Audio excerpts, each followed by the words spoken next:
শিলিগুড়িতে বৃদ্ধাশ্রমের আবাসিক মায়েদের মাধ্যমে জামাই ষষ্ঠী।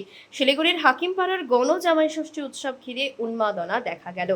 বৃদ্ধাশ্রমের প্রবীণ মায়েদের হাতেই বরণ করা জামাইদের, তাদের হাতে তুলে দেওয়া হয় বরণের থালা। অনুষ্ঠানের আয়োজন করেন সমাজসেবী সুকান্ত বসু। অনুষ্ঠানে উপস্থিত ছিলেন সমাজসেবী পিঙ্কি বর্মন সহ বহু বিশিষ্ট ব্যক্তি ও সাধারণ মানুষ। আয়োজকদের মতে অনেক প্রবীণ মা নানা কারণে পরিবার থেকে দূরে বৃদ্ধাশ্রমে জীবন কাটাচ্ছেন, তাদের মুখে হাসি ফোটাতেই চেষ্টা করেছেন তারা। অভিনয় অভিনয় একটা দুর্দান্ত জিনিস। এই অনেক কত বছর আগে শ্বশুর শাশুড়িরা মারা গেছেন, আমার সুকান্ত বোসের উদ্যোগে এখানে নতুন একটা এনার্জি পাচ্ছি। মনে হচ্ছে যেন একটা সেই সে পুরোনো দিনের কথা মনে পড়ছে, শাশুড়ির কথা। সুকান্ত বোসকে ধন্যবাদ এরকম অভিনয় একটা উদ্যোগ নেওয়ার জন্য। এরকম ধরনের আয়োজন আমার চোখে প্রথমই আমি দেখছি, এবং আমার আমার বিয়ের পরে প্রথম একটা ষষ্ঠী একটা অনুষ্ঠানে আমি জয়েন করলাম।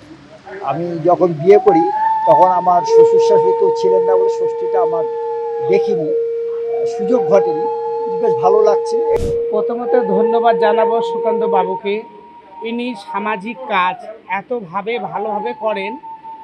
এর আগে আমি শুনেছি গণবিবাহ দিয়েছেন। আজকে যেটা দেখতে পেলাম গণ জামাই ষষ্ঠী করছেন, মানে এমন মানুষের দ্বারাই করছেন, তার জন্য আমরা ভীষণভাবে খুশি। যে মায়েরা বাড়িতে থাকে না, বৃদ্ধা আশ্রমে থাকে, সেই মায়েদের দ্বারায় জামাইকে কিভাবে বরণ করতে হয়, জামাইকে কিভাবে আদর যত্ন করে এই জামাই ষষ্ঠীর দিন তাকে একটা আপ্যায়ন যে আজকে সুকন্দনদার মাধ্যমে হচ্ছে, তবে খুবই ভালো লাগলো। আজকে আমি এই আপনা ঘর যে আছে, আপনা ঘরের থেকে 10 জন মায়েদের নিয়ে এসেছি। তারাই আজকে এই জামাই ষষ্ঠী অনুষ্ঠানটা মায়ের ভূমিকায় করছে। আর এইখানে শিলিগুড়ির কিছু প্রতিষ্ঠিত মানুষ যারা সমাজসেবার সঙ্গে যুক্ত, তারা সব আজকে মায়েদের থেকে জামাই হিসাবে ষষ্ঠীটা নিচ্ছেন। এই ষষ্ঠীর যত রকম মঙ্গলানুষ্ঠান আছে, যেগুলো আমরা পেয়েছি আমাদের শাশুড়িদের থেকে, সেগুলো সব হচ্ছে, তার থেকে দু একটা বেশিই হচ্ছে।